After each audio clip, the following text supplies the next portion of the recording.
So I'm really honored to have another distinguished panel. We started with a very strong panel and Charlotte's brilliant moderation in the first part of the forum, and we're going to continue talking more about what does responsibility for some of the already mentioned crimes and behaviors and patterns of Russian imperial thinking bring us from the past, but also what responsibility and justice may look like. And let me start by introducing the panelists of this discussion. So we will begin with Juraj Mesik, who is an influential global challenges analyst and civil society activist. In 2018, he led the groundbreaking EU research project on countering hybrid warfare, resulting in creation of a multinational defense task force that has been adopted by NATO to counter cyber attacks and foreign disinformation. And also his report on economic resilience in the face of authoritarianism directly influenced EU sanctions on countries that are undermining democratic institutions, prompting targeted asset freezes against corrupt officials in Hungary and Poland. I'm afraid that you now introduce someone else. Oh, okay, all right. So Juraj, from the Slovak Foreign Policy Association, that is correct, and also from the very much closely aligned with the work of the decolonization organizations in Ukraine. It is a great honor to welcome Prime Minister of Chechen Republic of Ichkeria, Akhmed Zakayev. Thank you for being with us today. I hope that you will share with us what it means to, on a daily basis for years and years, to counter Russian imperial narratives and behaviors, and share with us your vision of justice and the future for the Chechen. With us also Žygimantas Pavilionis, Lithuanian politician, member of Sejm, and the head of the interim group for liaison with the captive nations of Russia. I hope that's all correct. And also you've been a former Lithuanian diplomat, so you have also good connections with Denmark and Danish role in the success of Lithuania in the EU. And Christian Axboe Nielsen, Associate Professor of History, Human Security at Aarhus University, who worked as an analyst in International Criminal Tribunal for the former Yugoslavia and International Criminal Court. So I hope that your work on major cases, including the trial of Radovan Karadzic, can be very informative for what we're going to be discussing today. And also you as consultant for different other special tribunals for Lebanon and Ministries of Justice of Canada and Germany, what will be some learnings for us in the process of thinking what justice may look like for the crimes that Russia continues to impose on Ukraine, but previously, as we know, on Chechen people and on so many others. And we're going to have two online interventions. One will be from Sasha Romantsova. She's executive director of the Center for Civil Liberties, an organization that is led by Oleksandra Romantsova, who just visited us recently in Copenhagen in February. And Sasha, of course, together with Oleksandra and others, are working on, right now, continuing to document Russia's war crimes against Ukrainians.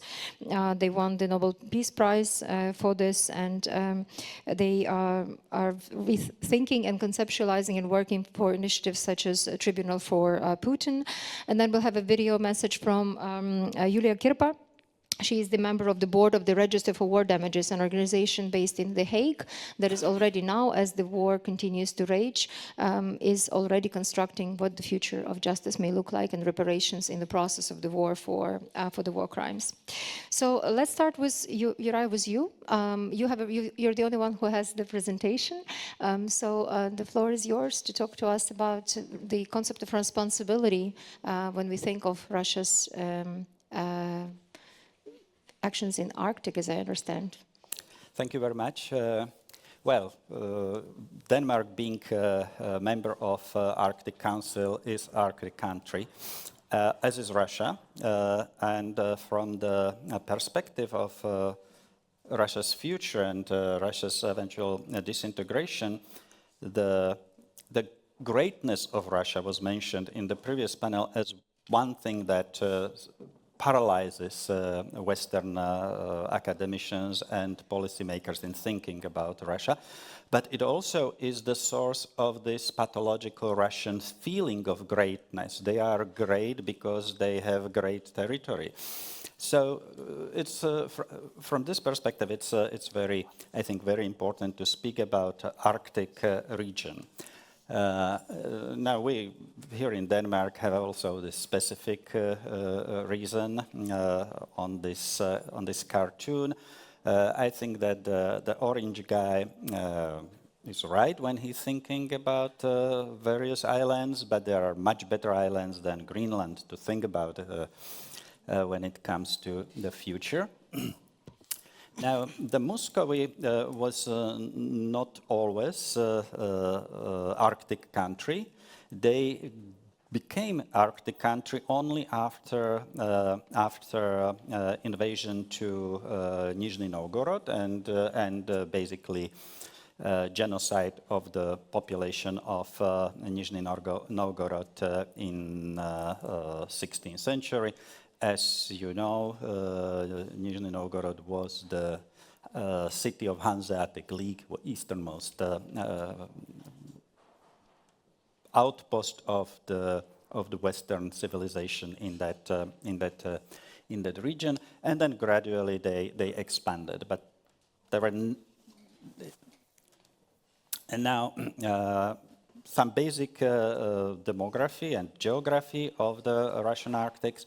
There is around half of the territory of Russia is north of 60th parallel. That means north of Helsinki. Half of the territory. But it is extremely sparsely populated territory. And it is a territory which was originally inhabited by dozens of various nations. Those nations eventually became minorities in their own home. This is the ethnic map, original ethnic map of northern Eurasia. Two-thirds, actually, two-thirds of Russia's area are considered Arctic region, and only 8% of population live there. But of those 8%, majority are now non-original people who were brought there, many of them Russian, but not only ethnic Russians, but they are perceived as Russians now, many of those. Systemic Russification of those territories went through the gulags and rapid urbanization aimed at extraction of mineral resources. Here are some examples. So in 1926, in Komi, Republic Komi, lived 92% of native people, Komi people. They are now 22, and Russians grew from 7% to 70%. In Karelia, similar in Chukotka, Sakha, you see the Magadan Oblast, which is a large piece of territory in the Russian Far East, had in 1926, 6,000 people lived there. And then the Gulag expanded to the territory. Hundreds of thousands of laborers, prisoners were brought there, and the population grew to 385,000.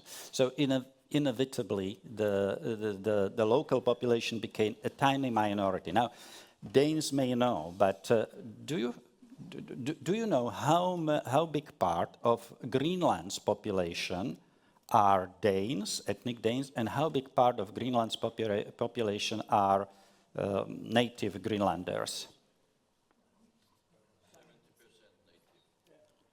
88% are native. 88% are native. Yeah, so it's a quite very different approach. Rapid and systematic Russification of those territories is simply and a kind of settler colonialism, which was the approach. Yeah. Now, in the recent times, after the fall of communism, these territories, which were violently populated, are now rapidly depopulating, and here you see that, for instance, population of Murmansk Oblast dropped within from 2010 to 2021, so in 11 years, by 16%. In Komi Republic, which I mentioned, by 18%. In Chukotka, 8%, Magadan, 15%. These are dropped within 10 years. Again, in case of Denmark, it would mean like a drop of population from current 6 million to less than 5 million in 10 years. It's a demographic disaster which is happening there. And it is a result of the economic development, obviously. The people are out-migrating from those territories. They were pushed there through the governmental policies, Stalinistic and later, and now they are retreating from those territories, so they are becoming even emptier than they were in a long time. Now, Arctic is, from the responsibility point, the one perspective is responsibility, cultural responsibility for survival of those around 40 different small ethnic groups which are being rapidly Russified and are disappearing. But it is also a springboard of Russian militarism, and on this map we see the various military installations in Russia. And they go all around the Arctic coast. This is something what you can easily find on the Google Maps. This is a port in Severodvinsk, and these are two Typhoon-class submarines, each with 20 silos for ballistic missiles. This is Russian Arctic, symbol of Russian Arctic. This is the purpose of Russia controlling Arctic, is to use it as a threat to the West.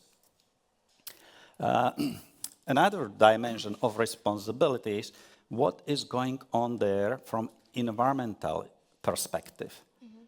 Basically, those territories are being misused as a large garbage fills. This is from a book, the pictures are from a book written by one Czechoslovak traveler who traveled there few years ago in various parts of Russian Arctic, and this is what he seen at many places. It is environmentally devastated region. So, if I want to sum it up, huge Arctic territories of current Russia were systematically Russified at expense of the native populations, and those native populations are now under threat of their extinction. Their cultures, languages are disappearing. It is a host of military bases, including nuclear facilities, which are threat to the whole northern hemisphere. They provide the Arctic regions mineral resources that enable Russian militarization, finance it. The fragile ecosystems are being devastated without any concern for the local nature, and the Arctic ecosystems are very vulnerable, that we know. And it feeds Russian megalomania, which is a part of their identity, and is one of the fundamentals of Russian militarism. So, to finish Russia, with Russia as a major global threat to civilization, Russian Empire must be deprived of Arctic territories. It is historical responsibility. Yeah, and two more pictures.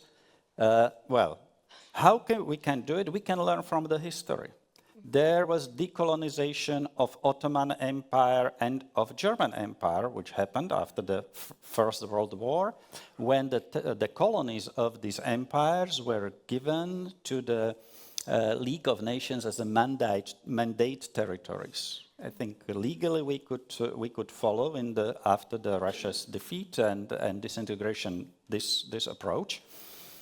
And the very last two things. This is the map which those who follow the work of the Free Nations of Post-Russia Forum know. This is the, I would say, aspirational map. This is how the people from various regions of the Russia imagine the future of post-Russia territory. And you see that there are many new states envisioned with some are smaller, some are large.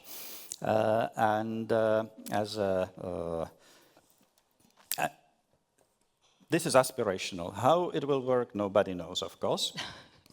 And this is another map. This comes from my book about the collapse of Russian Empire. Oops. Mm-hmm. And this map plays with this idea from the League of Nations and basically attributes these vast northern territories as a mandate territories to care of European Union and United States, assuming Americans choose that the Greenland is not the best idea, but there are some other opportunities. For instance, if we don't want to have if they, Americans in this, don't want to have a China on the other side of a Bering Strait, named after Vitus Bering, a famous Danish explorer, then it's probably better to be proactive in that territory. Now, just to give you some idea about the population, this light blue territory, which I call American Arctic territory, has a population of 270,000 people. 270,000 people. 210,000 live in one city, Norilsk. The rest is empty. It's an empty territory. This territory, which is Chukotka, Kamchatka, Magadan, has something like 450,000 people. Very, very tiny populations. That means that those territories do not have a real human potential for independent statehood. They only can exist as a part of something larger. And the option now is, currently it's Moscow. The option for future, is it going to be China? And then the Arctic Ocean will be North China Sea? Or will the Western democracies take initiative and take them under the control after the God? I'm not suggesting the military operations, yeah? But once the vacuum emerges, we should be able to step in. And thank you very much for your attention. Make Moscow small again and give peace and Arctic a chance. Well, while you're hearing the applause in the audience, as you were describing how fragile the ethnicities now are in Moscow, how destroyed they've been, Russified, elites persecuted, and some of these maps to a lot of people may seem, from like the work of more of a science fiction. Is Ukraine's, to what extent all of this potentially depends on Ukraine winning, not losing, because the scenarios, regarding the Ottoman Empire, the German Empire, it was after the defeat, right? Yep. Which made it possible. And if we're not discussing the defeat, because everybody is even afraid to think what happens when Ukraine wins, then all of this becomes even more sort of a fiction. How much of this depends on Ukraine actually having a decisive victory? I give you a dual answer. One thing is my assessment of the situation is, current situation is, Russia already lost the war. Ukraine did not win yet. Because the measure of Ukraine's victory will be the disintegration of Russia. Only that can guarantee continual existence of Ukraine. So Russia lost the war, Ukraine didn't win yet. It will win only when Russia disintegrates. This scenario is, of course, the short-term, the fastest way to disintegration of Russia is, of course, military defeat. And we are on the way to that point. We don't know how much time will it require to get to that point. The way to military victory of Ukraine is not necessary, or not only the victories on the battlefield. Those are very important, obviously. But the economic destruction of Russian economy is the key to the final end of Russian Empire, because this empire holds together only, it's glued by three powers. It's revenues from extraction and exports of oil and natural gas, mineral. Those enable both military, all those people killing Ukrainians are mercenaries. These are hired killers. These are not soldiers defending their country. These are hired people killing Ukrainian people. The revenues from the oil and gas also enable strategic corruption, which we touched upon in the previous panel, and which is, of course, a very serious problem for democratic Europe. And the defeat also will definitely undermine the Russian belief that they are, almighty, powerful, and all this mental megalomania, in a sense. Delusions. I would use medical term, delusions in which they live. Okay, I propose that we come back to this. How do we fight then, even among the great nations, like the good nations, like Danish, still, we've just discussed in the previous panel, even about the shadow fleet passing through the Danish straits, and there is a little bit of a hesitance because of the maybe reciprocity. So there are some things that are still withholding the fact that Russia has not been disarmed and has not been defunded in the last 4 years. I have another hat as a steering committee member for Business for Ukraine Coalition, so I know how hard it is actually to defund that. But I just want to proceed to Prime Minister Zakayev, because you're someone who's been fighting Russian imperial power since the 1990s, and it feels like now, almost 30 years, like over 30 years later, some people still misunderstand the nature of what Russian imperial threat is and how twisted it is. So maybe you could give us your take. What do you think the West still misunderstands, even after not only your nation suffered so greatly, but also Ukrainians have been experienced this war already for the last 12 years? Thank you very much. Thank you. Before I start speaking about this topic, our conference, I would like to say a few words about Denmark. I love this country, I love these people, and I have I have bad and very good experience been in Denmark. In 2002, I've been put in prison by Russian request, accusing labeled as a terrorist. After that, in a few weeks, I was released, and Danish people and Danish government, they did everything to help Chechens. At that time, it was very support for Chechnya, which we have fighting against Russian aggression. And that time, Danish judge and Danish government released me and said it was a political motivated prosecution. It was very support. And thank you again. Thank you very much, people for Denmark. Thank you. And of course, also, I would like to thank the organizers of this event for inviting me, even this very important panel. The topic of our discussion is formulated with utmost precision beyond anti-war responsibility and de-imperialization. And this wording contains the essential point. It is not enough to simply be against the war. It is not enough to be condemned individual crimes. It is not enough to speak about peace if the source of the war is not addressed. Because the war that Russia is waging against Ukraine is not an accident and not a mistake, not a deviation from the norm. It is a logical continuation of the imperial nature of the Russian state.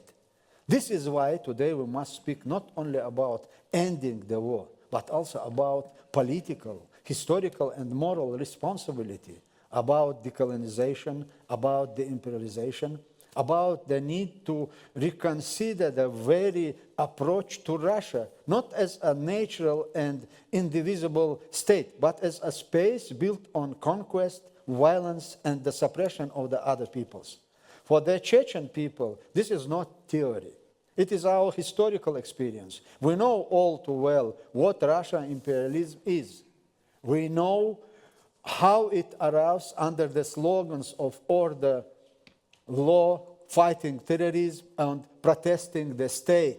But behind these words, there is always the same reality: depriving people of their right to speak their language, to live within their own political tradition, to determine their own future, and ultimately simply to be themselves. Chechnya experienced this long before the full-scale invasion of Ukraine. And that is why, from the very beginning, we said, if the empire is not stopped in Chechnya, it will move further.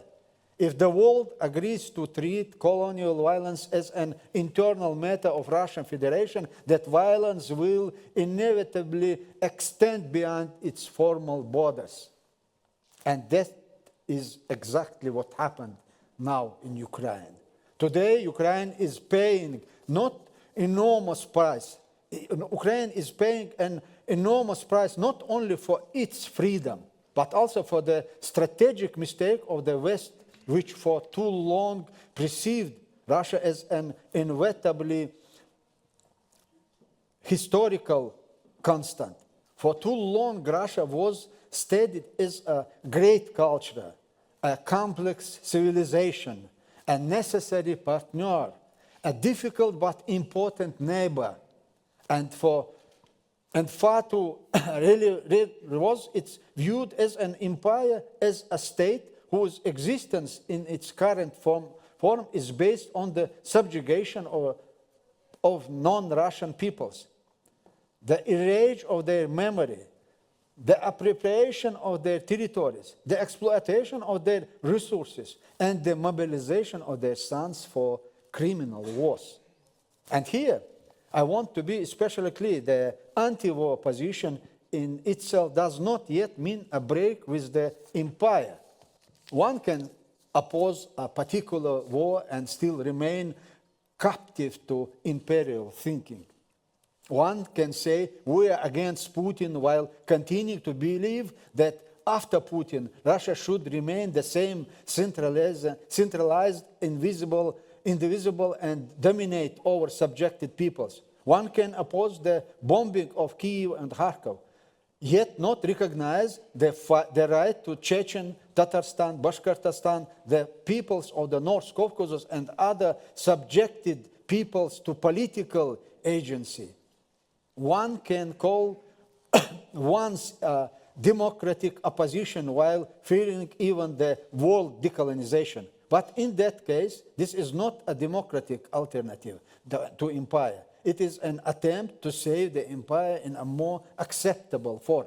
Today, Europe must understand a simple truth. The problem is not limited to Putin. Putin is not an exception. He is a product of Russian imperial matrix. And if that matrix is preserved, new forms of aggression will inevitably emerge again under different names, under different slogans, perhaps even more liberal and palatable to the outside world. Therefore, the question of responsibility today concerns not only Russia elites, it also concerns international political thinking. Europe must stop fearing the collapse of the empire more than it fears its crimes. For many years, Western policy was based on the false assumption that preserving Russia within its current borders was a condition for stability. But reality has shown the opposite. The source of instability is not the collapse of empire. The source of instability is the preservation of empire. Stability is impossible where millions of people are deprived of voice, where entire nations are reduced to ethnographic appendages of a center, where federalism exists only on paper, where any aspiration of freedom is labeled extremism, where the memory of colonial violence is silenced, and the empire continues to present itself as a bearer of a civilizing mission. That is why the de-imperialization of Russia is not a radical fantasy. It is a necessary condition for long-term security in Europe. What does it mean in particular terms? First and foremost, it means recognize the agency of subjugated peoples, not in a symbolic or folklore sense, but in a political one. It means that world must begin to listen not only to representatives of the so-called Russian opposition, but also to voices of those people who have historically been objects of Russian colonial rule. It means supporting not just anti-war initiatives, but the imperial movements, thus force that are ready to say honestly, Russia must renounce its imperial legacy, acknowledge colonial crimes, renounce imperial legacy, acknowledge colonial crimes, abandon the practice of forcibly holding peoples, and open the path to genuine self-determination. It also requires intellectual honesty. One cannot seriously speak about a new architecture of European security while maintaining on an old colonial lens. One cannot support the freedom of Ukraine while ignoring the freedom of Chechnya or other subjugated peoples. One cannot fight the consequences of empire while being afraid to call the empire by its name.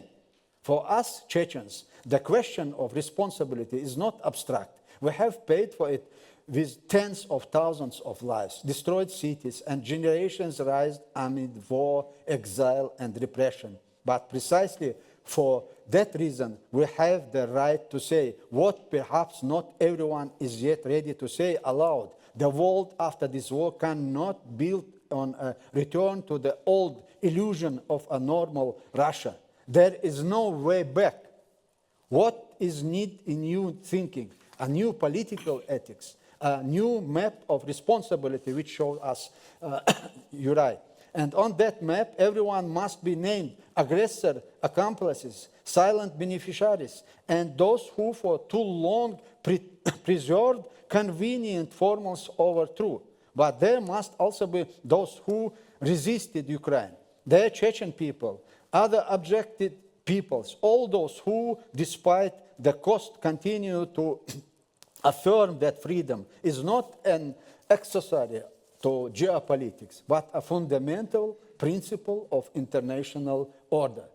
Today, Ukraine, it is defending not only itself, it is dismantling the many myths of the invisibility of empire. It is restoring political reality to Europe. It is forcing us to rethink the language with which we describe security responsibility and the future of the continent. And that is why the conversation about the decolonization of Russia is not about the past. It is about the future of Europe.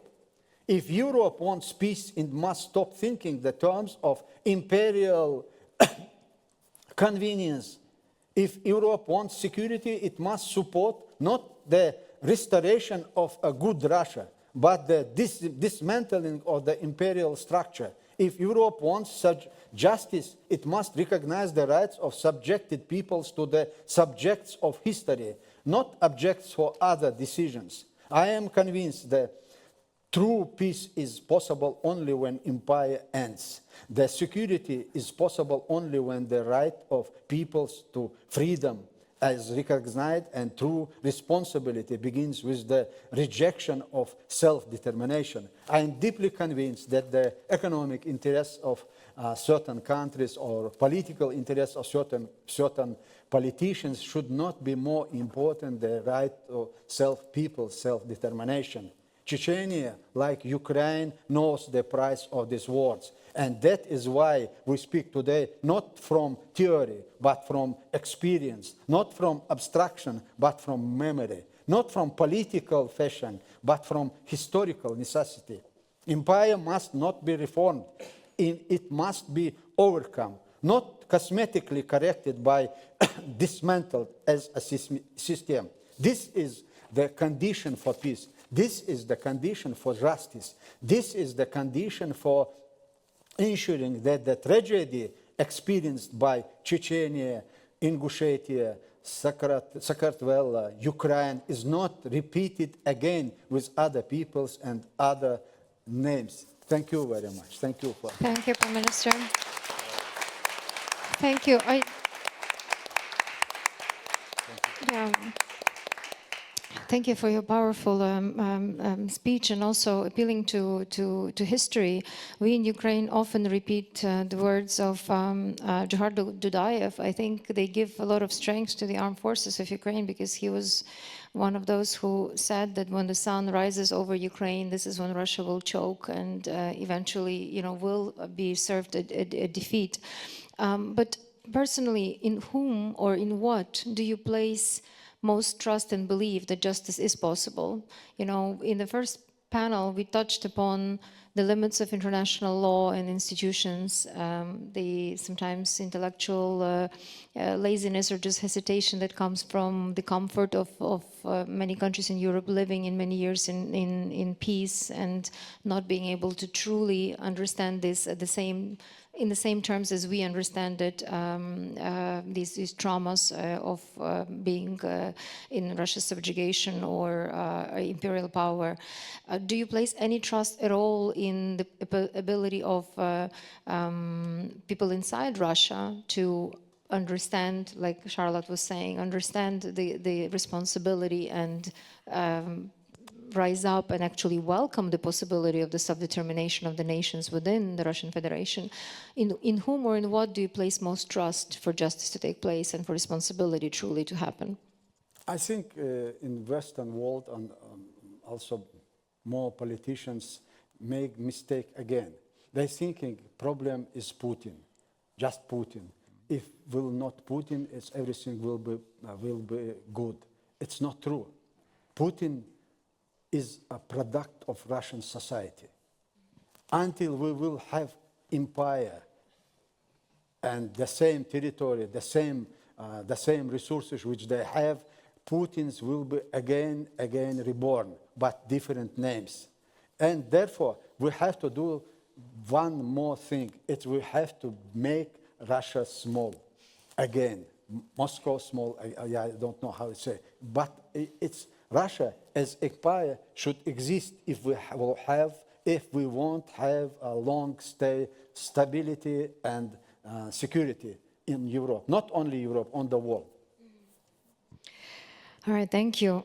Let's move on to Žygimantas, and I think with your EU experience and great understanding of the EU policies, if European nations were to take Russia more seriously as an empire and put Russian de-imperialization even on the agenda, how that would change the policies?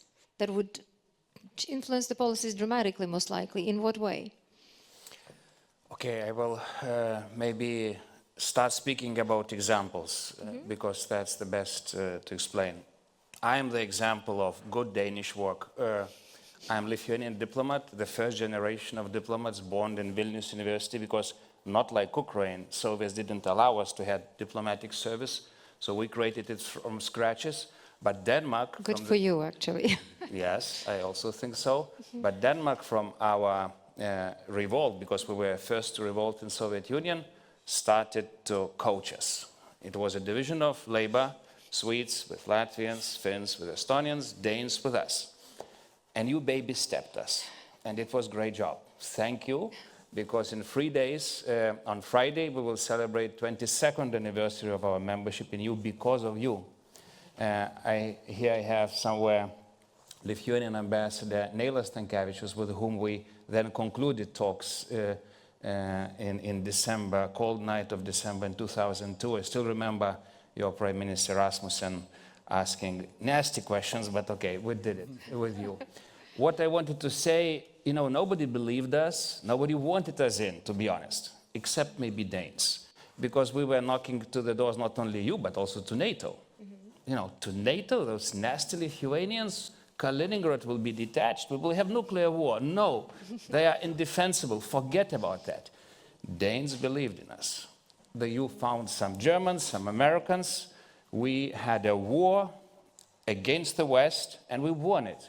But it was a system, it was division of labor, all Nordics, they were with us, and we won it. And when we joined in 2004, first things that we asked, what about Ukraine? What about Belarus? What about Georgia? What about Caucasus? Oh my God, nobody wanted to hear those questions. So we more or less learned all the tricks you did with us. Now we started to do those tricks and play with the East. And it was a drama. Remember 2013, Lithuanian EU presidency. Euromaidan actually started in Vilnius. That's where Yanukovych said, no, I will not sign that association agreement. Well, okay, we will see what will happen. You had your revolutions, we started the fight, and we are still fighting. So I believe wholeheartedly, though it took some years, actually it took the full invasion into Ukraine to convince West Europeans and EU countries that, you know, candidate status can be granted to Ukraine. I believe wholeheartedly that we can make Ukraine member of EU until 2030. It sounds ambitious, I know. It is a full membership, not kind of symbolic, strange Russian or French sometimes membership, but a real one. When you kill all the Soviet viruses in your body, when you become wonderful, growing, strong, you know, economically wonderful state. We are now lucky people. We are much richer than most of the South Europeans. We are getting closer to Brits. Well, we still have to run a bit till we reach Danish levels, but we grow like that.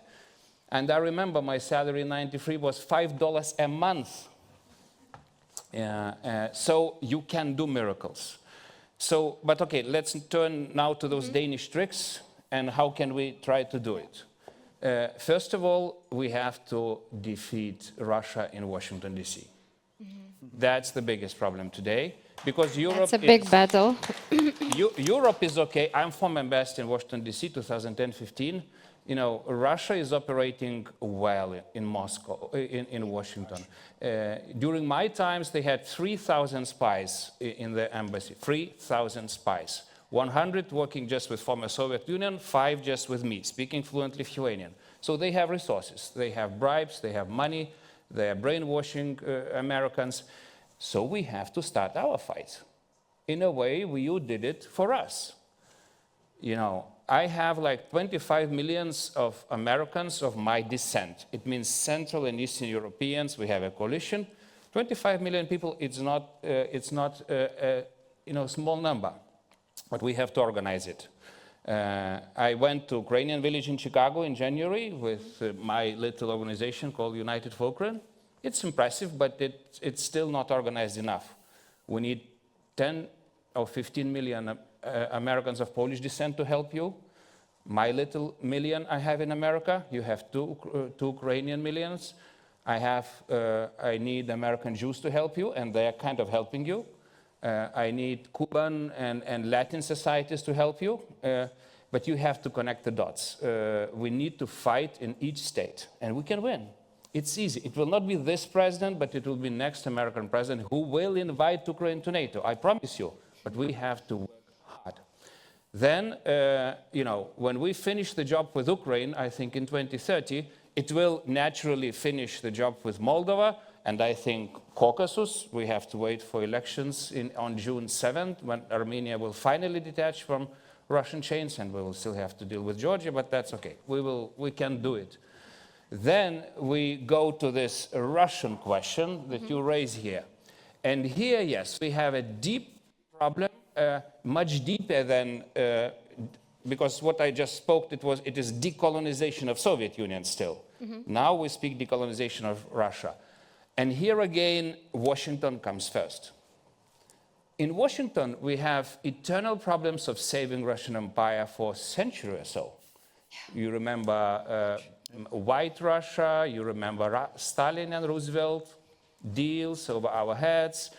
And I would maybe mention two American presidents who kind of was closer to us, Reagan and Bush the Junior, who fought for Ukrainian membership action plan. But the rest, we just remembered Clinton and Budapest Memorandum.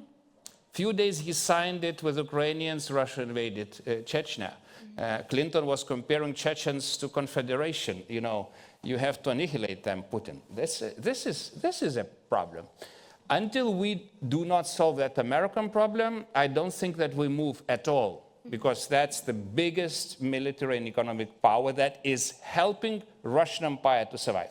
But we have to do much serious events in the biggest EU and NATO capitals as well. I don't think that Nordics and Baltics are your problem. We are more or less there. I would work a bit more on Sweden and Denmark. Finns are okay. Baltics are always okay.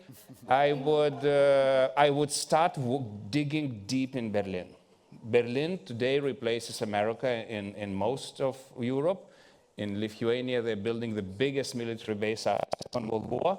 Germans today speak like Americans, and Americans, unfortunately, speak like Russians. So invest into Germans. This is the future of Europe. If Americans leave Europe, it will be handled to Germans in security-wise. And they are the only country in Europe that can place such a huge amounts of money for defense that they could defend us. So Berlin, Berlin, Berlin. You have Christian Democrats, you have Greens who are much closer to you.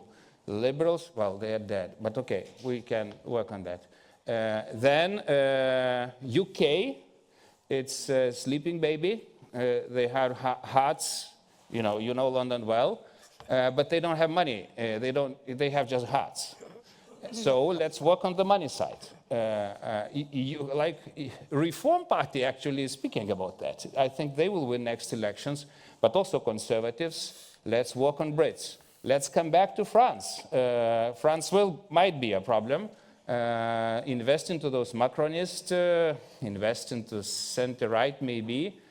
Italy, Spain, countries that have military industries.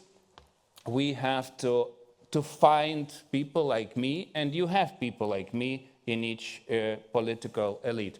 But 3 Danish tricks that I learned: never speak with diplomats. That's why I quit the job. Diplomats will be performing the theater that politicians create. So who is writing instructions to diplomats? Politicians like me. First lesson, work with politicians. This is the future. They are changing the world. Diplomats are saving the status quo. Diplomats are challenging politicians are challenging the status quo. So politicians in each of these countries, find your own McCains. You have those people, and they are powerful. Okay, second thing, you already more or less have, but you have to make it stronger. Think tanks, the wise people. Most of you are wise think tanks who are not afraid to speak the truth. And actually, in normal societies, it's difficult to fight the truth. But you have to work in, organized and united way. Like in America, in a conference, Prime Minister will come. You have still IRI that is alive. You have National Endowment for Democracy. Those are old Reagan instruments. They are still alive, and I think they will survive the disaster. You have Heritage Foundation that is not so crazy as it seems. You still have great people like Carafano and others. You have American First Policy Institute very close to Trump, because we still have to survive 2 years of Trump. And they're kind of okay. General Kellogg is there, and for good reason. They will be with us in Vilnius. And I think after Vilnius, we have to make big event in America after elections. Now they're busy with saving their own little seats. But let's do an event. For example, December 1st, we have a big ADU event, center-right event, from 2nd to 4th. Let's do it 1st of December in Washington. You have to work with congressmen, mostly of Cuban descent, who are now making a revolution in Cuba. Marco Rubio will be with you. You take half of Washington with you. And the last layer are journalists. Journalists are also not afraid of truth, and politicians should react, and diplomats, well, they have to react. So work with journalists, work with the best media outlet, create your own outlets. I created some crazy Lithuanian-American podcast, for example, because I need to educate young generation about that. Why don't you create huge anti-colonial podcast? Why not? Somebody has to organize it. You have wonderful speakers all around, but not everyone hear them. We have to spread, because nobody knows the issue. For Zbigniew Brzezinski, it took 20 years to educate stupid, sorry Americans to learn that not all, in Soviet Union, you don't have Soviets. There is no nation like Soviets. Yeah. There are Ukrainians, Lithuanians, you have different religions. It took 20 years for Zbig to explain it. So guys, we didn't even start the work. Let's start it with media. Thank you. Thank you. Thank you, and thank you for the thank you for the great work that truly all of the diplomats from the Baltic states have been doing in supporting Ukraine. Well, I think our diplomats were kind of growing teeth and like you say, maybe shedding some of the Soviet viruses. Now we have, I think, excellent generation of Ukrainian diplomats as well, but we've always felt your support. So either on the political front or amongst the diplomatic corps. Christian, your experience is so full of different other conflicts that have not ended well, and that have on one hand brought justice, but at the same time there are so many learnings, I think, that are misapplied from the Yugoslav wars of what people can expect in terms of justice or responsibility happening in the case of Russia-Ukrainian aggression, and then following in the future what can happen with Russia as an empire. So, what lessons you think are relevant and what are misinterpreted and would be counterproductive to even consider? Well, I think the first thing is to be realistic about expectations. We can start with the fact that we know already now the Prosecutor General's office in Ukraine has opened over 100,000 cases involving war crimes investigations. I can sit confidently in front of you today making no statement about how strong or weak those cases are. Only a fraction of those will ever be investigated, and even fewer will be prosecuted. No modern armed conflict, whether it's World War II or Vietnam or any other conflict later on, will we ever see more than a fraction of the perpetrators prosecuted. What we need to focus on is prosecuting those most responsible. The generals, the presidents, the prime ministers, the leaders of particularly notorious crimes, for example, particularly notorious massacres that take place or other mass atrocities. So that's the first thing, to be realistic. The second thing is it's a long game. I am testifying probably later this year in federal court in Canada in a case involving a crime committed in Croatia in 1991. So I am still in 2026 as a historian, as an analyst, testifying in war crimes cases that were committed now more than 35 years ago. And I'm confident that the same will be happening. We've even, as many of you in the audience will know, we even still have Holocaust-related cases that occasionally make it to the courts in various countries. Thirdly, I think we need to be realistic about our capacity. I think it's great that Ukraine is much more capable than many previous states have been. The Ukrainians started almost from day one. In fact, they started, and when I say day one, I mean 2014. There were cases of, for example, Izolyatsiya in Donetsk. There were already cases being prosecuted in Ukraine before 2022. The prosecutors knew they were doing a good job training the younger generation.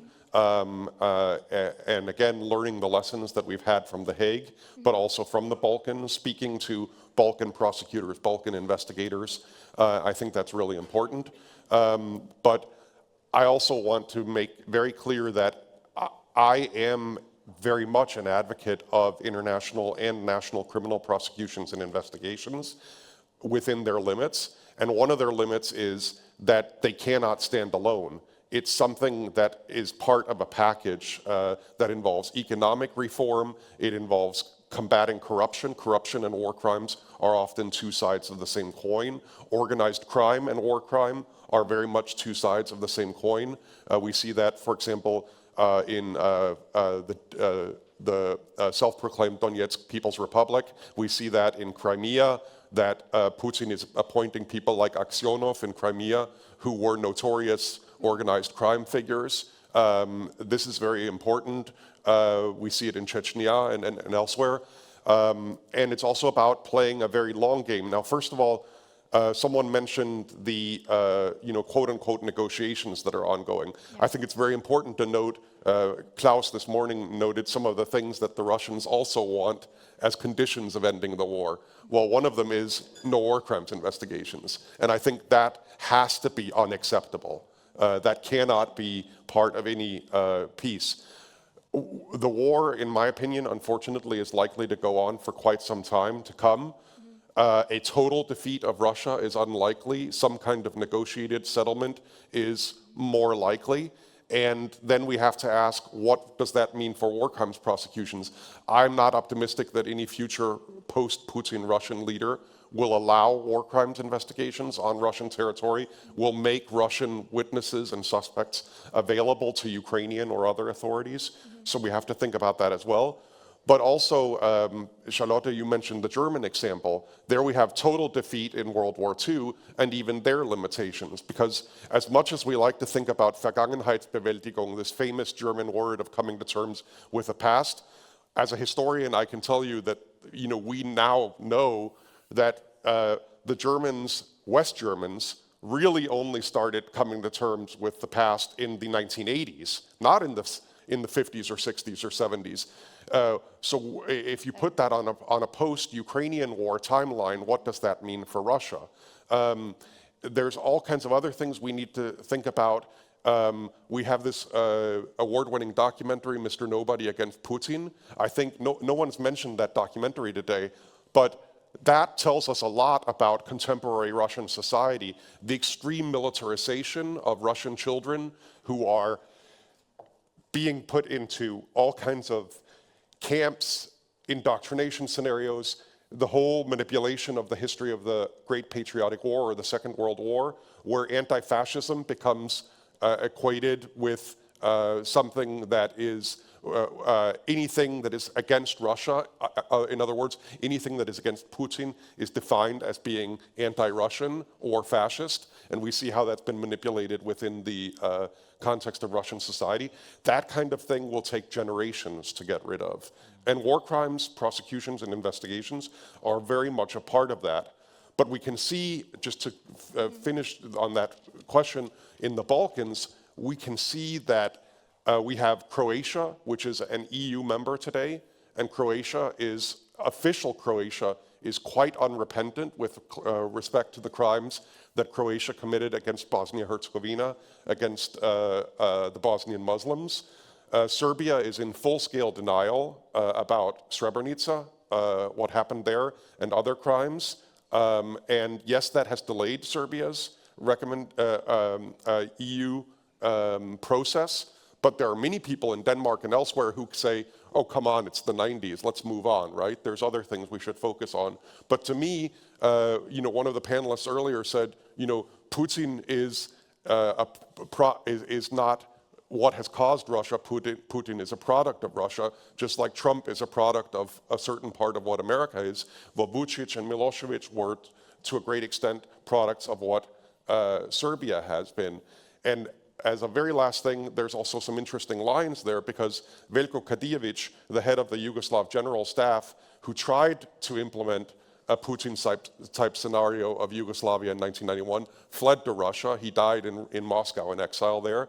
And I can tell you that as someone who was actively involved in tracking war crime suspects, We know that people in the Serbian intelligence agencies who were helping people like Radovan Karadzic evade criminal justice, some of them later, I can tell you for a fact, became employees of Gazprom and other major Russian companies. So there's a lot of connections there, a lot to unwind, but we need to be dedicated, we need to be focused, but we also need to be very realistic that this is a multi-generational process. What, from your perspective, more can be done? Because I hope that now we will be able to hear from Sasha Romantsova and the Center for Civil Liberties. And you've mentioned 100,000 war crimes already, taken into account by the General Prosecutor's Office, but by various accounts, I think it's now close to 230,000 war crimes. So it's actually almost like they're producing more crimes as if not to ever be prosecuted for them. It's like the machine for producing more and more things that inevitably there aren't simply enough investigators, legal experts, judges, not enough effort to be able to ever bring justice to fold. Well, we also need to recognize that there's no credible scenario in which Russia can rule the occupied territories without committing crimes on an ongoing basis. There was no credible during the Milosevic regime, there was no credible way that Serbia could retain control over Kosovo and not commit crimes on a daily basis, because they had, in essence, created an apartheid system there. So, and this, I think, is one important element that's sometimes missing in the Danish public debate and in the German public debate. When people say, oh, can't we get back to the 90s, reap the peace dividend? Well, these people need to take a look at what is occupation. Because that's one thing that's missing here. You can get it in NGO reports. There's excellent Ukrainian NGOs, excellent also UN reports about what occupation means. But people here seem to somehow think sometimes that if peace were declared tomorrow and the currently occupied territories remain part of Russia under some settlement, that would mean an end to criminal activity. It wouldn't. It would just continue, and then we would have, well, from a legal point of view, crimes against humanity rather than war crimes, because the war would be over. And one last point, and I hear actually bring in Zelensky. Zelensky made a really interesting point, and I think the one that deserves to be emphasized. Even if the occupation were miraculously to end tomorrow, if Russia just absolutely withdrew tomorrow, said, we've made a gigantic mistake, Ukraine gets every part of its territory, including Crimea, back. Even then, this would, Zelensky said, we know the mental warfare, the psychological occupation. Look at East Germany today. What the Germans call Die Mauer im Kopf is still there. Look at political elections. So we shouldn't be under the illusion that an immediate end to hostilities, even complete liberation of Ukrainian territory, would somehow magically provide stability in that sense. No, thank you for bringing this up, absolutely. And I think we hear this from the voices that we bring here to speak to the Danish audience and Ukrainian audience at Ukraine House in Denmark, including Stanislav Aseyev, who was imprisoned for years in Izolatia, and his account, his account of how that basically functioning of a concentration camp was taking place for years and years, I think is extremely powerful evidence. I do hope that we can bring Sasha on board now from Kyiv. Again, she's Executive Director of the Center for Civil Liberties. Sasha, welcome. I hope you can see the audience, or us, I don't know, but it would be great to have your intervention.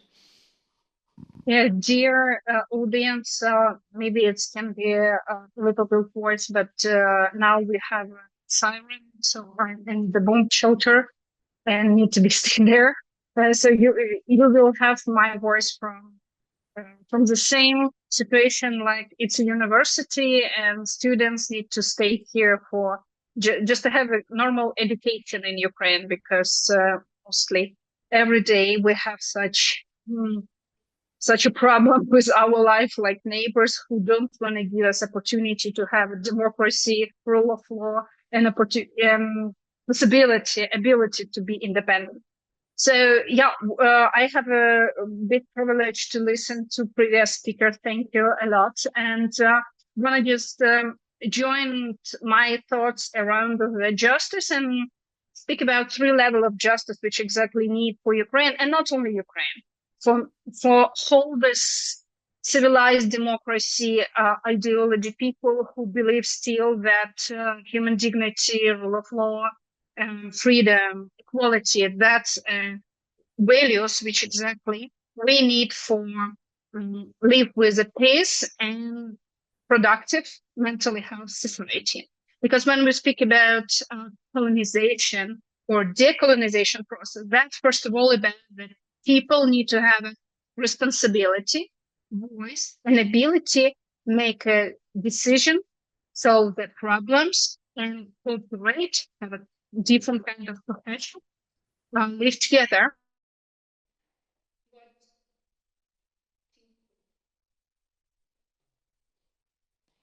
I think you're breaking up a little bit with the connection.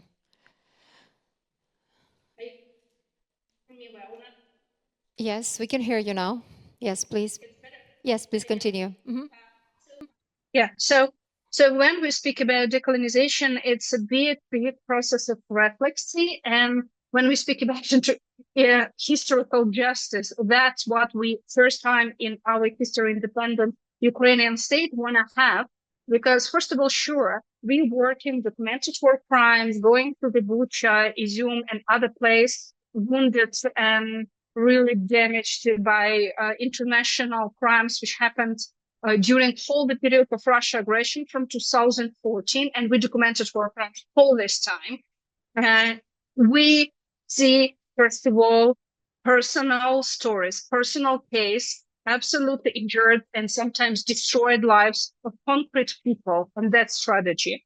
But second level, that's destroying of communities, destroying of all the cities and all the social connection inside this small society. And third level, it's trying by Russia forces destroy the historical integrate society of Ukrainians from different ethnic roots. We need to remember that Ukraine never be ethnically just only one group of people. It's Greek, Bulgarian, Gagauz, Crimean Tatars, Ukrainian, Russian same people, and they're told themselves Ukrainians not because of ethnically definition, but that's political nation, and that's principles absolutely freely identify themselves like Ukrainian. That's what Russia trying to destroy, because if you free politician willness, that means you are not part of empire. You are not who exactly accept some domination of other center of empire. That's why for us so important not only be success in that, but fight ourselves and fight neighbors who want to same be not just a part of empire, but self-responsible political nations. Our colleagues and sometimes partner in crime, like for example, Baltic countries, feel themselves a lot. Romania, Poland, all who before struggled by different kinds of empire, Russia empire, Soviet empire, it's absolutely same. And or for example, Kazakhstan, a lot of human rights defenders now fighting there for feeling this self-independence and self-responsible process. So that's why for us, documenting war crimes, decision of international courts, like International Court of Justice, UN, International Criminal Courts, and whole Special Tribunal Against Crime of Aggression, which we see quite good developed in the process of creating, launching it. So that will be a historical decision. That will be such justice, which exactly give us open opportunity to build new kind of protection ourselves and our independency. And really important that we trying to cooperate with other ethnic group and other republic, even because Russian Federation objects have different names, and one of them is republic, who have this feeling that they are part of empire and not respectable part of empire. That's why we cooperate with this. Most of them, it's indigenous people. It's people who live in the specific regions of Russia, Russia Federation. Because till now, Russia, it's example when empire not reflect and don't give opportunity, people feel themselves like a manager, like a winner, they overstay. Someone in Kremlin knows better, make a decision. I just give them my will. I just give them my money. I just give them my life. That's the biggest mental problem, which exactly we have. And Ukrainian nation, which it's a lot of mixed ethnic groups, but we have a lot of relationship, family relationship with the population of Russia Federation. That one of the painful thing when you're trying to speak with your own blood relatives and they don't believe you because they decided to give their will to some people somewhere in Kremlin. And that's why when we speak about hybrid war and answer to the hybrid war, one of the pillars of hybrid war need to be not only justice, not only military answer, but a lot about mental connection, mental health of these people, because de facto living of the virtual reality creating by propaganda, Russian propaganda, great machine with a huge resource, that brings us understanding that they can change your mind, they can change your feeling, yourself and your responsibility for your life. So that's why I think it's a big challenge for all of us. I mean, 140 million people never disappeared. Even Russia will stop at the territory of Ukraine, and I hope will stop it out broader of our lines, yeah, our forgot that's name. Sorry, that our territory. Even we brings back our occupied territory, but that's not mean these people just disappeared. That a huge population which we need connected and think about how we can bring back people feeling they're responsible for their lives, and that's a bad idea. Exactly, gives back your rights and your freedoms just for some security which not working even now. So Russia Federation, that it's a big case for all of us, because it's not only caring about democracy inside our society, it's caring about democracy whole the world. It's like a level of water. If Russia Federation put it down so badly, so it will be putting down for whole the world. It's a bad example for a lot of autocracy country that can accept it, like a good example, a good strategy for autocracy surviving. So that's why for Ukraine and human rights defenders like Center for Civil Liberties and others who documented war crimes, it's played for three distance. Really shortly, we're trying to bring justice for people who suffering by their personal life. The second level, it's bring back communities, bring back feeling that Ukraine society is multicultural, multi-ethnic, but strong political nation who can give the answer to the triumph of destroyed. And third one, it's bring historical example that democracy and human rights and using human rights like freedom of speech and justice and opportunity to join to the different kind of form of initiative that transfer for the hybrid kind of war, because it's new challenge and we need bring it to the next level, international level. We need to find answer how to stop all this idea, how to bring back human rights, human dignity at the bottom of new international architecture of security. And I hope the last empire will be died, but people stay freedom and bring back their voice to them. Thank you, Sasha. Thank you for your intervention. We sincerely hope so too. And after you, I would like to actually bring, if possible, the message also from Yulia Kirpa. She is a member of the board of the Register of War Damages of Ukraine, because I think that register is working on the very practical dimension as of, trying to reach justice already now, as the war is still unfolding, but people have a chance to already now register damages and seek justice. And then maybe after that, we can start with our row of questions. I'm sure you're going to have a lot of questions to our panelists from the floor. So let's play Yulia's message to us. Dear colleagues, dear friends, dear distinguished speakers, today I speak to you not only as the representative of Ukraine in the board of the Register of Damage for Ukraine, but also as someone who has witnessed, together with millions of Ukrainians, the profound human cost of this war. Behind every number we present, there is a life disrupted, a home destroyed, a future altered. Let me briefly explain to you what the Register of Ukraine is. The Register is an international organization established in The Hague under the auspices of the Council of Europe. The Hague is the city of peace and justice.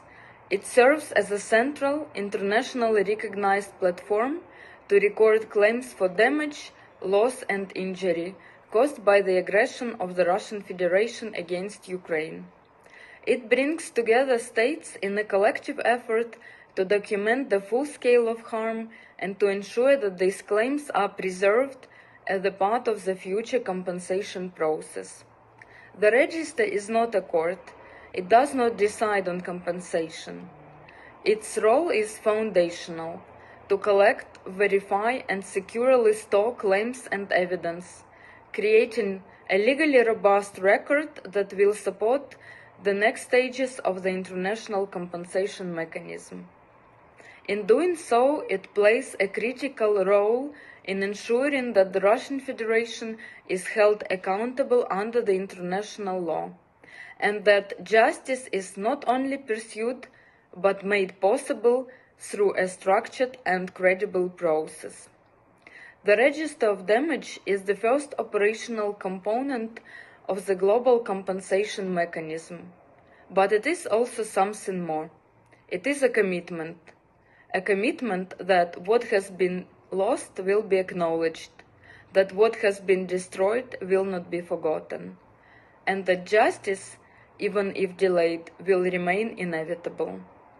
Today, the Register is fully operational. We have received over 130,000 claims already, and every day new submissions continue to arrive. Each claim is a voice. Each submission is a statement. This happened, this matters, and this must be addressed. We are building step by step a system that can carry this responsibility with integrity. 44 categories of damage have already been approved, covering a wide spectrum of harm, from destroyed homes and forced displacement to the loss of life, loss of access to property and livelihood. A number of these categories are already open for submission, and we are continuing to expand them in a careful and structured way. Because this process must be not only fast, it must be credible, it must be legally sound, it must stand the test of time. And this is only the beginning. The next crucial step is the establishment of the Claims Commission, the body that will assess claims and determine compensation. The international agreement creating the Commission has already been signed and is now awaiting ratification. We expect that the Commission may be established as early as in 2027. Together, the Register and the Claims Commission will form the foundation of a comprehensive mechanism of accountability. And this brings us to the deeper question: why does this work matter? It matters because without accountability, there is no justice. It matters because without justice, there can be no sustainable peace. And it matters because what is at stake is far greater than Ukraine alone. This is about the future of the international law, about whether the principles we all rely on, sovereignty, territorial integrity, the protection of civilians, remain real, enforceable commitments, or become merely words. The register transforms suffering into legal record. It creates evidence where there might be silence otherwise. It ensures that the consequences of aggression are documented, preserved, and ultimately addressed. And in doing so, it contributes to something larger, to the restoration of trust in justice itself. A Europe where accountability exists is Europe where peace can endure. A world where such mechanisms function is a world where future aggression is less likely to happen. This is why we continue this work. Every day, step by step, claim by claim, story by story, with determination, with responsibility, and with a clear understanding of what is at stake. Thank you for standing with Ukraine, and thank you for your continued support of this important international effort. Yeah. Thank you, Julia. I have more questions to the panelists, but I'm sure you have some. So if you have, please raise your hand and introduce yourself. And we have someone with a microphone who would be ready to come up to you. Well, maybe you're... Oh, okay, please, we have one. Sure, please introduce yourself. My name is Paul Erik Hansen. I'm retired, so sorry. Well, I have one question. Congratulations. Well, I thank you for a great panel introducing to all the subjects, and I've learned a lot today. But what I'm still wondering is how close it. We all hope that you are right, that Russia will be, it will not be able to continue to stick together. But how far are we from the solution? You know, when you look at the East German, it took 5 to 6 years to, first they went to Hungary, then they crossed the border from Hungary to the West. Then they found a solution after some time. Okay, we can disrupt, and so we can be a part of West. If you look at the Soviet Union, it took also some years to disrupt the Soviet Union. But are we really close to a solution where we can disrupt Russia?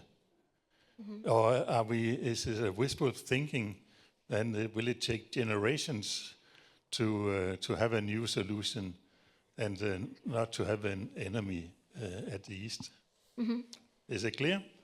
Yes, I think it's a clear question, and my own follow-up question actually would have been to all of you, because Yura, you sort of ended your presentation in terms of like how in economic terms can we undermine Russia to bring this demise to, you know, closer, and maybe to Prime Minister Zakayev, you know, how exactly do you believe this disintegration can take place, and what if we don't see the decisive, again, I'm coming back because it seems like Ukraine is kind of the prerequisite for it to begin to happen, but what if it doesn't happen in the near future, and then we have a very, very difficult scenario in years ahead of us, you know, and what if we don't succeed with these fantastic ideas and diplomatic and other efforts that Žygimantas described to us, both in terms of influencing the United States policy as well as, you know, European policy, but it was quite optimistic.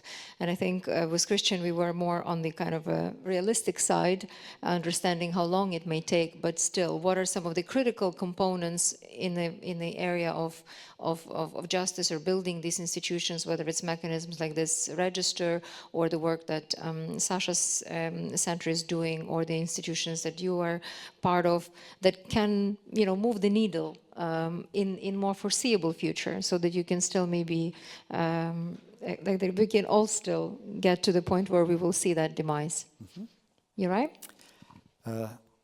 One reflection and one conceptual answer to your question. The reflection is from my own life.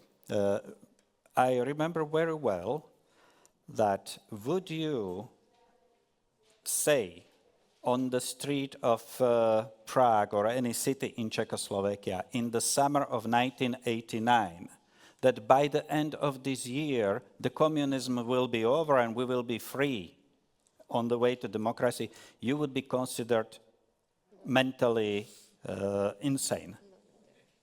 Yeah?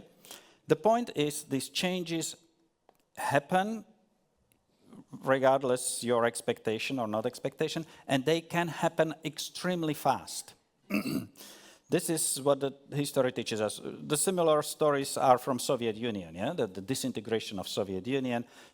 Several months prior to the disintegration of Soviet Union, there was this referendum in which vast majorities of people from various parts of then Soviet Union, including majority of Ukrainians, were basically voting for continuation of the Soviet Union.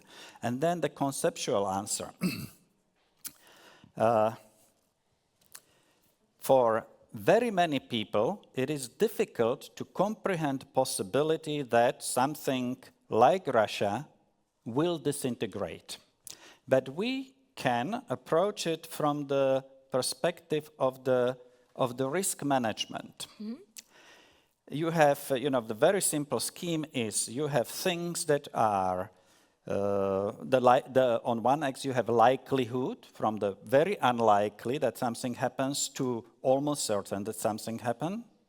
And then you have the severity of consequences from low impact to extremely big impact. And even if you have something what you, based on your assessment, understand as a low likelihood, low probability, but the impact is seismic, as the disintegration of Russia will be, you should have a strategy. You should think about a strategy. What will I do if, and by I mean what will we Western elites, intellectual elites, political elites do when Russia starts to disintegrate? And even regardless, even if you consider it's unlikely, if the impact is big, you must have insurance policy. That's the only responsible approach. And I think that this is the way how we can communicate this scenario of Russia's disintegration also to the mass media in the Western countries, also to reluctant, hesitant academicians, because even those understand that if that happens, the consequences will be very, very serious. Mm-hmm. So and therefore we need to deal with it. So having the strategy, as Charlotte was saying, that it's important to have it for all occasions. Even if we don't believe it's going to happen. Mm-hmm. Prime Minister? For me, I think it's exactly we will have solution about Russia disintegration. But we have to not just believe that, we have to act for this. It's happened. We have to do something. Everybody ask himself what I do or what I did for future, my security future, for my children, grandchildren, and for our future. Ukrainian people do everything what they can do to have victory. What victory, it means not just war, victory on the battlefield. Victory, it means we could take people who committed war crimes against civilians. We take them responsible and punish them. What it will means victory. And therefore, what happened, this we have to do, everybody do something to help Ukraine. We not should tired, we not should sleep. We have to do everything to help Ukraine win this war. It will be solution. It will be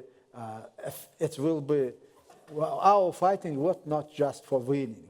Our fighting is for justice for future our generation, next generation. Yeah, so if it's, because if Ukraine is so existential to Russia, then winning obviously brings the empire to crumble, and that will have the longer effect. Žygimantas, you already gave us a little bit of the scenarios, because you've talked about, find a McCain in every single ally country, and this will bring the empire closer. But we know that sometimes it doesn't happen. Ukraine experienced, just before we voted in the referendum for Ukraine's independence, we had President Bush having this famous Chicken Cave speech, trying to convince Ukrainians that it wasn't a good idea to leave the Soviet Union. So how do we exactly do it in current circumstances? Well, I'm optimist.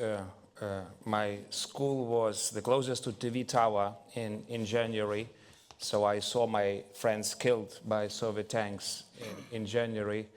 And from that moment, it took 12 years until we signed the accession treaty in Copenhagen. 12 years.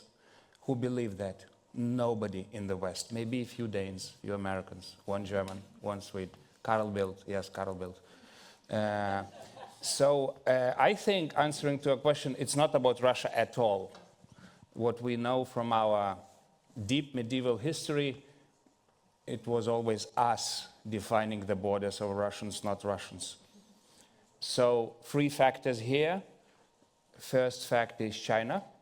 When Xi will decide to attack Taiwan, because Russia became a captive nation of China. Oops. Little historic stupid Putin's mistake. He should never do it.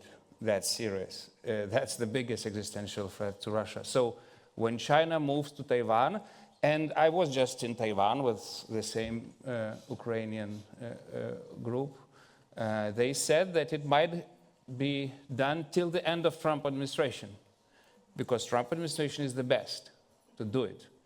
If America returns to its normal, then it's not so easy. So, other thing is America. If we allow this Russian virus grow in Washington, I think we will defeat it in midterm elections seriously on the Hill. But in Trump administration, there is a serious fight. We have to be part of that fight, because there are 2 scenarios. Remember when Russians reached Berlin? With American technologies and help. This is one scenario, and it might happen. If Trump and, if Russians get strong in Washington, Russians might reach Berlin again, crossing all our territories.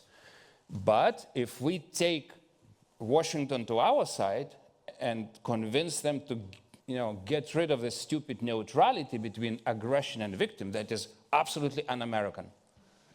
America celebrates 250th anniversary of freedom, the biggest empire kind of force supporting the worst empire in Europe. This is the ugliest fact, and I'm using it to make them nervous. And the last thing, it will depend on us, Europeans. Danes draw the line for Lithuanians in the Baltics. As the Lithuanian ambassador just said, it was the most successful Danish foreign policy you ever created. You created us. Thank you, Danes. But let's do it now for Ukrainians. Because Putin is now preparing his succession. I remind him, he's 74 years old. Stalin died in 75. You can do miracles, but people die. When they die, something happens, especially in those stupid empires that belongs just on one person. So be ready. He is preparing it for 2030. So it's 2 scenarios. Either we have Putin's plan, and you have new smiling great Putin that looks nice, and all stupid West will start shaking his hands, and he has a war with us, or we have our plan. So it's our decision to give Ukrainians accession date or not. Swedes did it for us, not Danes. It was Swedish presence in 2001, when we closed the biggest number of chapters, and Swedes said, okay, 2004, 1st of May, in 3 days. It was a strategic political decision. You do it or you don't. You play with Russians or you play with Europe whole and free. And do you want to construct Europe of Vikings or not? Because those are Vikings, Ukrainians, I mean. People who live on the border of extension, they are the strongest people on this planet. Lithuanians including, Ukrainians including, Finns including, Chechens including, Georgians including, because we know that if we stay average, we die. We are perfectionists. We always fight for the best. That's why we grow so much. That's why we are so successful. Example of Danish experiment, because we know we are like Israelis. And Arunas was right to mention Israel. We are, Vilnius was Jerusalem of the North for good reason, because we were resisting those animals, Mongol Tatars mostly, who were always crossing our territories. And Russia is Mongol Tatar state. We know it for 1,000 years. So it's about us, about you. You decide when it stops, not Russians. Thank you for bringing this sense of deep sense of agency. Yeah, deep sense of agency. What more can be done still in justice? And maybe also I would like you to elaborate a little bit on something really important you said, that everything that happens on occupied territories, I'm not sure that we are investigating now enough how Russia is now trying to legitimize this occupation. We were just discussing this as part of the Business for Ukraine coalition, that Russian central bank, every construction company that builds something on occupation territory, every real estate agent that sells you an apartment, if you're a settler, in occupation territories, these are all war crimes. What more can the West, I mean, even though there is no such thing as the West, but Europe maybe at least could do to help unearth it and make occupation impossible? Well, I'll start with your question, and then I want to respond to what's this discussion here, where I think I'm definitely the odd man out on some of these views. But first to the topic that I spoke about, yes, occupation. There's a term that some in the audience may be familiar with, passportization, which is this process of forcing Ukrainians in occupied territories to take Russian passports and identity papers. Now we have this new Russian internet application, Max, where, for example, Ukrainians in occupied territories are finding that they can't even make doctor's appointments if they don't get on Max, and they can't get on Max if they don't have a Russian number, and they can't get a Russian number if they don't have a Russian passport. So your abilities to live a normal life and opt out and say, okay, I live in an occupied area, but I don't want to collaborate and I don't want to be part of the society, are becoming smaller and smaller. There's totalitarian ambitions, quite simply, there, as there are, as we know, in Russia as well, because a lot of Russians are also not happy about Max and Instagram and all these things being closed now. So absolutely, there's this sending of Ukrainian children to camps in Russia, which is it's recreational, it's voluntary, even to North Korean camps sometimes. The jailing, the removal of children, all of these things are important aspects. And as we heard from our colleague in Kyiv, obviously the damage of property, the fact that Mariupol has essentially been re-urbanized and that they're Russifying it by bringing in people from Russia. All of these things are part of occupation. All of these things will need to be dealt with, and all of these things are going to take decades to deal with. The other thing I didn't really mention, which is ironic because I am a historian, is the role of history. And I think if we really want to talk about a Russia that is a stable member of the international community and a good neighbor to all of its neighbors, whether it's in Asia, Central Asia, or Europe, is a Russia that allows for free historical research. And one thing we've seen continuously as part of the Putin regime is you can't do research on Holodomor, you can't do research on Chechnya, the deportations of Crimean Tatars. You can't do, and Putin has made it very clear, not only does he regard the collapse of the Soviet Union, I'm quoting him here, as the greatest catastrophe of the 20th century, he's also, rehabilitated Stalin, right? And the rehabilitation of Stalin is also something that's happening in occupied Ukraine. So if we really need, to have a Russian population that accepts that Ukraine is a separate nation, that Ukraine is an independent state, that has to start to a large degree in the history books. And that is not something, that's one of the problems in the Balkans. We may have written history, and I think we did write history in The Hague, and we proved that war crimes, including genocide, were committed. But we're powerless if the Serbian Ministry of Education or the Croatian Ministry of Education wants to negate that in their history books. We would never allow Germany to print history books that deny the Holocaust, and yet we somehow don't act when Croatia, as an EU member, completely denies that Croatia committed any crimes in the 90s, and that's a huge problem. I wanted to just briefly touch on Juraj's point about, I thought you expressed it in a lovely way. In 1989, if you'd said, any day now communism is going to collapse in Czechoslovakia, you would have been labeled insane. But let's also remember that history is, we've been seeing it all the time, non-linear. I mean, you would also have been labeled insane if in Hungary you said in the 90s that Orban would become a pro-Russian apologist, right? Somebody who was educated by Soros and who was very much a young liberal who played at the time a courageous role in removing communism from Hungary. I grew up in the US, I didn't grow up in Denmark, and I lived in the Reagan years of the US. I mean, are you fucking kidding me? If you told me that people in St. Louis, Missouri, where I spent a lot of my youth, and North Carolina would be supporting a pro-Putin US president, and that seems, insane. So let's, again, a lot of things can happen, but it may not always be what we want. And on that note, conversely, be careful what you wish for, because you just might get it. And I think just one thing that I would say here is, I think it's very much clear that everybody here wishes for a democratic, stable Russia that has normal relations with its neighbors, and also that respects all of its indigenous communities, all of its minority rights. Is that feasible? We don't know. Many of us may believe that it's unlikely. Some people here clearly believe it's impossible. But keeping the Yugoslav experience in mind, I would say two things. One, you don't have to get every possible community, indigenous or otherwise, to be independent to achieve a democratic society. There's Italians in Istria, there's Hungarians in Vojvodina, Slovaks in Vojvodina, who are perfectly fine living in an independent Serbia as long as Serbia actually respects minority and human rights. I think that's more than independence, what we might want to be striving for. And the other thing, conversely, again, just to come back to Croatia, you talked about, Juraj, and I'm glad you brought it up, all these demographic developments.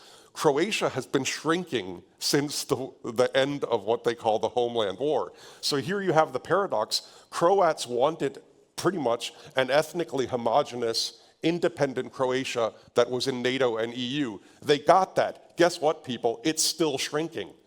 Because ethnic Croats are massively fleeing an independent, ethnically Croatian Croatia.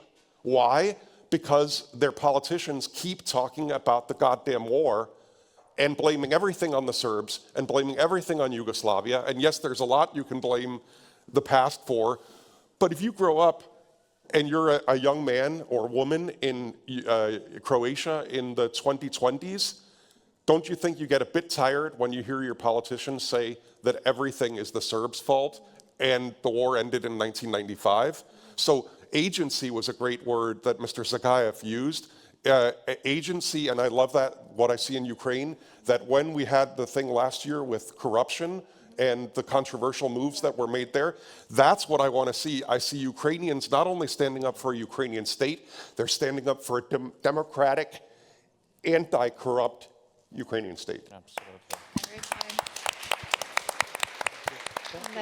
And that's every time. Thank you, Christian, and thank you for bringing that very important historical re-understanding, kind of coming to terms with their own history. That's what's very much required, but not that it totally guides the future, because we choose the future, as you've pointed out to.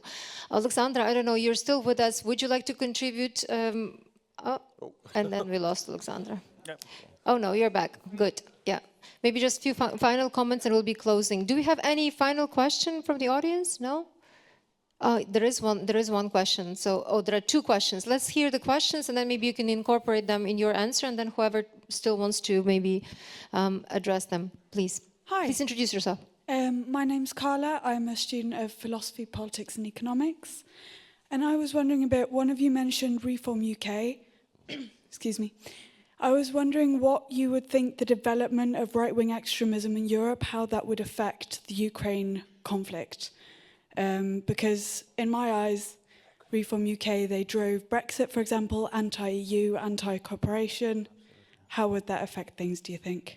All right, thank you. But let's just call it Russia-Ukrainian war, at least, because the Ukraine conflict drives me. Johannes Andersen here. You've talked about a lot, the panel has talked a lot about the prospects and the need for a breakup of Russia. Maybe I can address the question to Zakharov, which I remember when you were arrested in Copenhagen. I was very much worried for the outcome of whether you would be extradited to Russia and so on and so forth. So I'm happy to see you here today. Do you actually see any tendencies within Russia, centrifugal tendencies for any kind of breakup? I take the point that we have to set the boundaries for Russia, but anyway, it's interesting what's happening within Russia as well, I think. Thank you. All right. Alexandra, would you like to? Yeah. Okay, if I may, I just want to start out from previous question about what we need to do, because for me that was a question. We can just wait and hope for the victory. And my previous speaker, my colleagues, absolutely brilliant, gives a different aspect. But one of the really important things, we need to understand that all of this mess which we made all together with you, I know that started other aggressors, but all of this here, we will left all of this for our future generation. Your children's, our children's here in Ukraine who need to have a bomb shelter to have a usual education. But that means that we need to prepare them and have an answer of how to children who was kidnapped de facto and indoctrinated by this ideology of anti-democracy values, how to bring them back, have them skills and opportunities to heard about better version of state with democracy and responsibility and open societies. So I think that's one of the things which all of us we can do, care about knowledge and skills of future generation and trying to pose them some of ideas, because de facto all our results will be holding by them, and they need to live with all of this results. And about centralized Russia Federation and different problems which they create, not only Russia Federation but Belarus, for example, use Interpol and Europol for trying to persecute politically people who try to be voice of other position from their society. That's why it's so important that Europe a really stable example of democracy, caring about human dignity and human rights, because Ukraine really wants to join to European Union, but in this case we need to be sure that European Union will be care about democracy values. So that's whole task for each country in European Union and abroad who want to have a democracy society. Thank you, Alexandra. Yurai, I think maybe if you could help address the question whether you see any centrifugal sort of tendencies within the Russian Federation, because you also spoke about how already weakened the different, potential Republican ethnicities are. I understood the question was addressed to Prime Minister Zakayev. Mr. Zakayev. Okay. Yep. Yeah. Okay. Yeah. Thank you for the question. Since that time, 2002, when Denmark refused to extradite me, and Russia decided to eliminate all political opponents in Russia, they adopted two laws. 2006, they adopted two laws. One law equalizing all politicians, opposition who criticize Russian authority to to equalize them extremists and terrorists. And second law, they adopted at Putin's side to eliminate all extremists and terrorists, whatever they stay. Britain, Denmark, and they started it from Russia. Anna Politkovskaya, she was labeled as extremist and terrorist and enemy of Russian state. And they liquidated him. After that, they liquidated Alexander Litvinenko. You remember him in London that happened terror attack and using nuclear, some nuclear, it's polonium, yeah. And we have, Russia killed 5 our presidents. 2 of them, Jahar Dudayev was elected president, Aslan Maskhadov was elected president, and they killed them.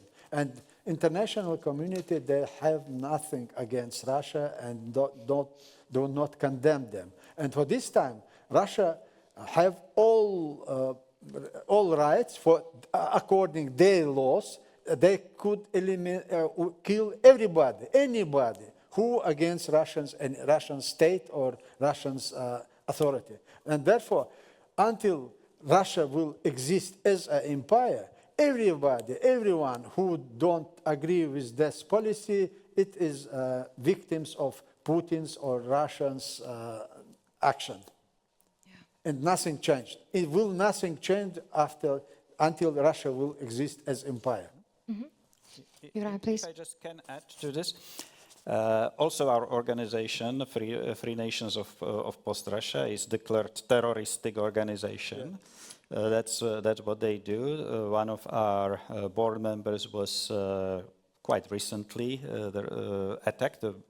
There was a bomb planted in front of his house. They tried to kill him. So that's a reality. But we do not know really, because of this terror, what is happening inside the minds of those Russians in Urals and Siberia and various other regions of Russian Empire. But the logic of national aspirations or regional aspirations is that once the central power is weakened and the terror is gone, then suddenly the local and regional aspirations start to emerge, because it's absolutely sure, even without the sociological surveys, because there are no realistic sociological surveys within the totalitarian systems. People say what they know that they should be telling. They are afraid to say their own opinions. But we know that there is a lot of grievances all over the Russia.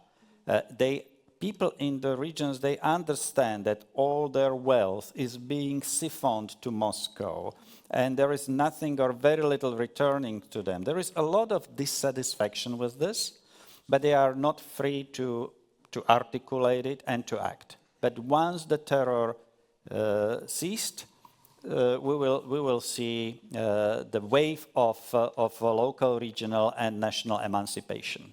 That's what will happen. Thank you. On this note, I'm afraid we have to close. Thank you so much for your contributions, for covering different aspects of responsibility and justice. Oleksandra Romantsova, Juraj Mesic, Akhmed Zakayev, Žygimantas Pavilionis, and Axboe Nielsen. Thank you very much.